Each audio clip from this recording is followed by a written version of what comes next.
जल्दी निकल जाता है यहाँ से। कहाँ जाऊँ कुछ समझ नहीं आ रहा है। हर जगह पुलिस आ गई है, लगता है निकलना ही पड़ता है।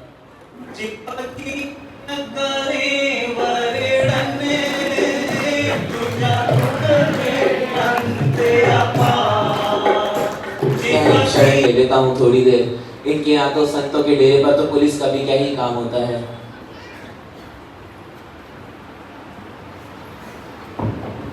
बोलो जयकारा बोल मेरे श्री गुरु महाराज की जय।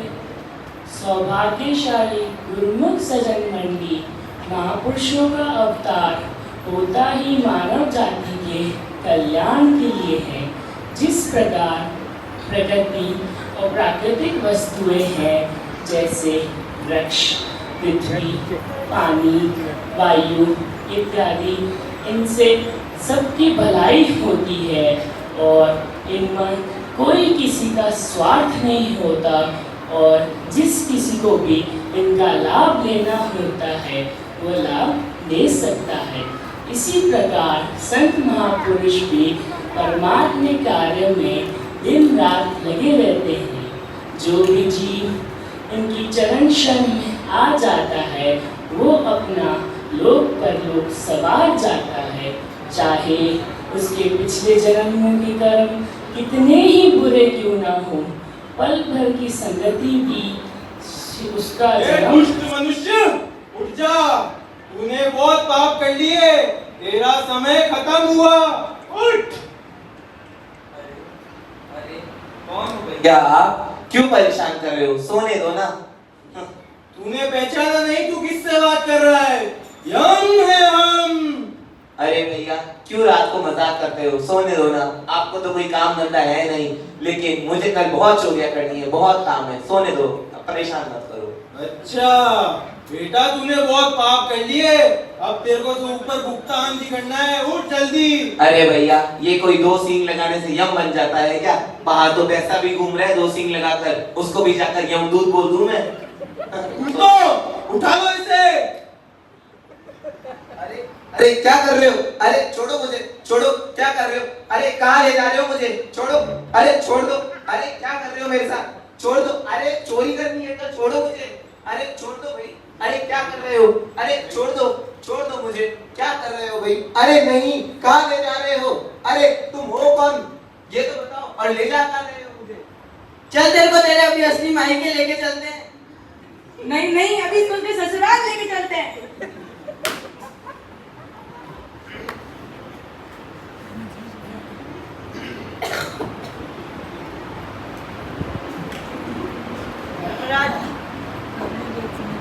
धर्मराज, ये दुष्ट प्राणी आपके चरणों में पेश है। तुम्हें पता है तुम किससे बात कर रहे हो? यम है हम। प्रणाम कौन करेगा? यमराज बताइए, अब इस दुष्ट प्राणी को क्या सजा देनी है?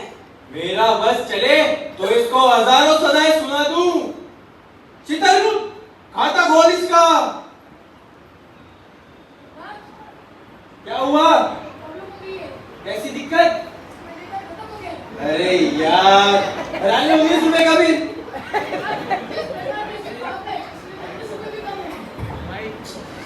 वाईफाई का पासवर्ड डाल। यमराज, इसके घड़े में तो सिर्फ पाप ही पाप है, पुण्य एक भी नहीं है। कोई बात नहीं, इसका पीडीएफ बना और इसको व्हाट्सएप कर दे। भेज दिया। ये देखो, चित्रगुप्त का मैसेज आया है। इसमें दुष्ट प्राणी को तेल में तलने की सजा सुनाई है। ले जाओ इसे, तल दो गरम तेल में। अरे छोड़ दो। अरे छोड़ दो मुझे। नहीं, माफ कर दो। अरे नहीं, माफ कर दो मुझे। माफ कर दो। छोड़ दो, छोड़ दो मुझे। छोड़ दो, माफ कर दो। अरे छोड़ दो, छोड़ दो। कहाँ ले जा रहे हो? अरे माफ कर दो। ठहरो धर्मराज, प्रणाम महात्मा जी। ये बालक हमें सौंप दो। क्यों? इसने अपने जीवन भर में सिर्फ पाप ही तो किए हैं। इसके कर्मों का फैसला स्वयं श्री गुरु महाराज जी करेंगे। परंतु महात्मा जी, इसने अपने पूरे जीवन में सिर्फ पापों के बिना किया ही क्या है? इसके अच्छे कर्म तो है ही नहीं। नहीं यमराज, इसने अपने आखिरी समय में 10 मिनट का सत्संग सुना है। चित्रगुप्त, इसका खाता वापस खोलो।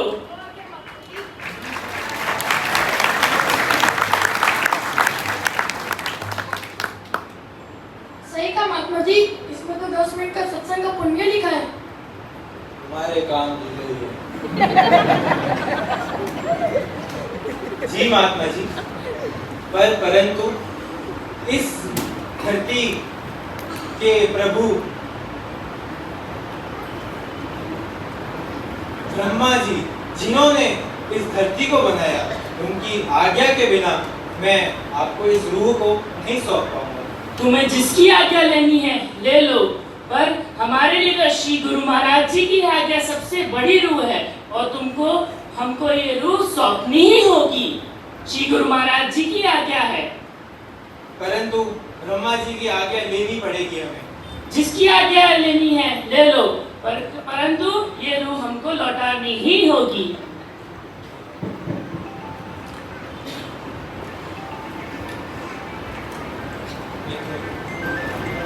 आओ यमराज आओ, ब्रह्मलोक में तुम्हारा स्वागत है। बताओ कैसे आना हुआ?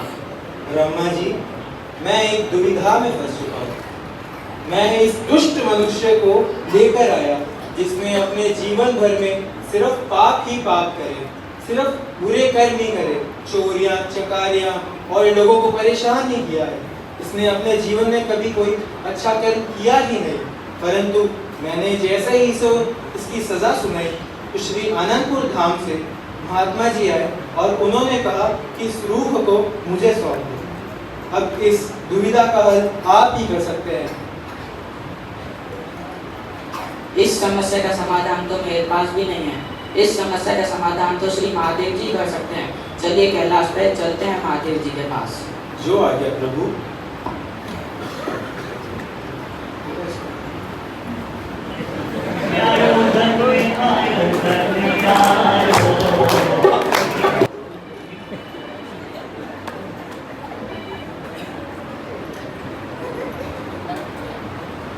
प्रणाम महादेव। महादेव जी के चरणों में मेरा कोटि कोटि नमन। हे यमराज, हे ब्रह्मदेव, कैलाश पे आपका स्वागत है। हे यमराज, हे ब्रह्मदेव, कैलाश पर आपका स्वागत है। कहो यमराज, कैसे आना होगा? प्रभु, मैं एक दुविधा में फंस चुका हूँ। मैं एक पापी मनुष्य को लेकर आया जिसने अपने पूरे जीवन में सिर्फ पाप ही करे, पापों के अलावा कुछ भी नहीं करा। चोरी चकारियां, लोगों को परेशान ही किया। इसने कभी अच्छे कर्म किए ही नहीं। परंतु मैंने इसे जैसे ही सजा सुनाई, श्री आनंदपुर धाम से महात्मा जी आए और उन्होंने कहा कि इस रूह को हमें सौंप दो। इसका जो भी सोचना है श्री आनंदपुर वासी वाले भगवान ही बताएंगे। हे यमराज, आपको पता है हर युग में अवतार श्री नारायण लेते हैं। आपके संकट का निवारण भी वही करेंगे। कृपया उनके पास चलते हैं, श्री नारायण के पास। चलिए।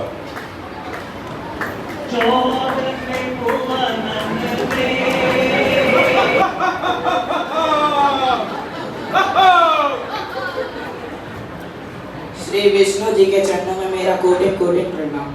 तथास्तु यमराज। श्री हरि नारायण के चरणों में उनके दास का कोटि कोटि प्रणाम। तथास्तु यमराज।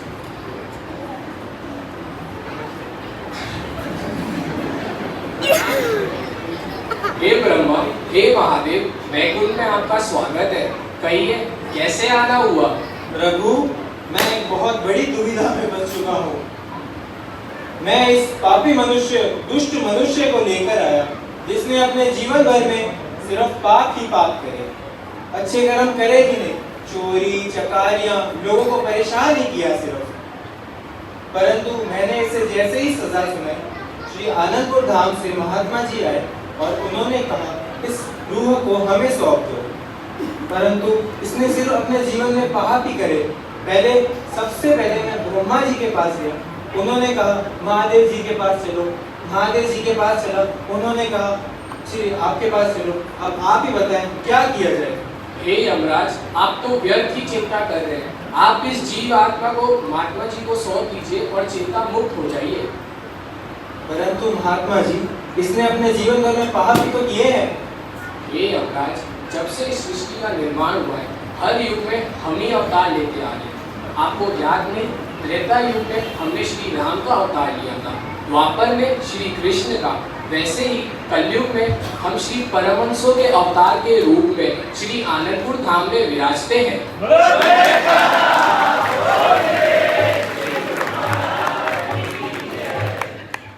परंतु प्रभु, इसने तो अपने जीवन भर में पाप ही पाप करे हैं।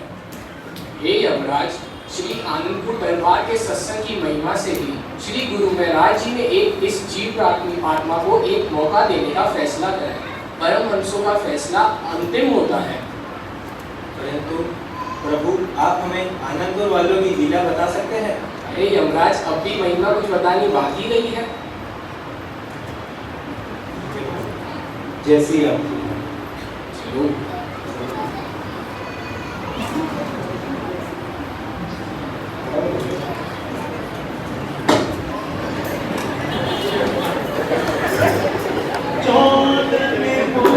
तो मैं यमपुरी पहुंच गया। ये मेरा स्वप्न था या हकीकत कुछ समझ नहीं आ रहा है।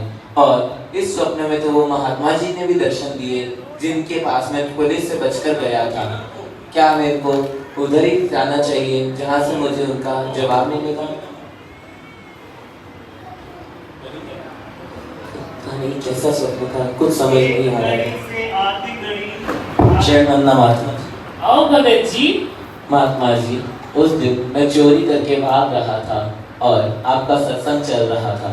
मैं पुलिस से बचने के लिए आपके सत्संग में आके बैठ गया और उसी रात मुझे सपना आया।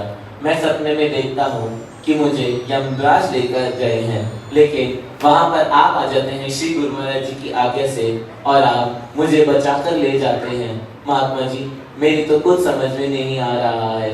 मैं तो सिर्फ 10 मिनट आके सत्संग में बैठा और श्री गुरु महाराज जी ने मुझे काल माया के जाल से बचा लिया। महात्मा जी, कृपया मुझे श्री गुरु महाराज जी की शरण देकर उनकी गुरु दीक्षा प्रदान करें।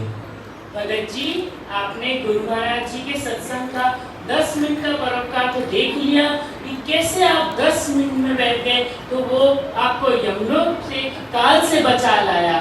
उसी प्रकार सोचिए, अगर आप श्री गुरु महाराज जी के 5 नियम निभाएंगे, निष्काम भाव से सेवा करेंगे, 2 घंटे भजन अभ्यास करेंगे, तो आपका सारी जिम्मेदारियां, सारे काम श्री गुरु महाराज जी स्वयं ही संभालेंगे।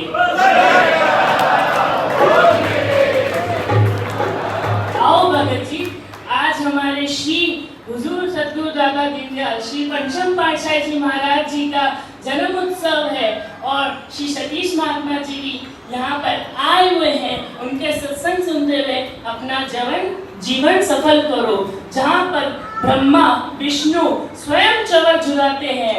बोलो जयकारा।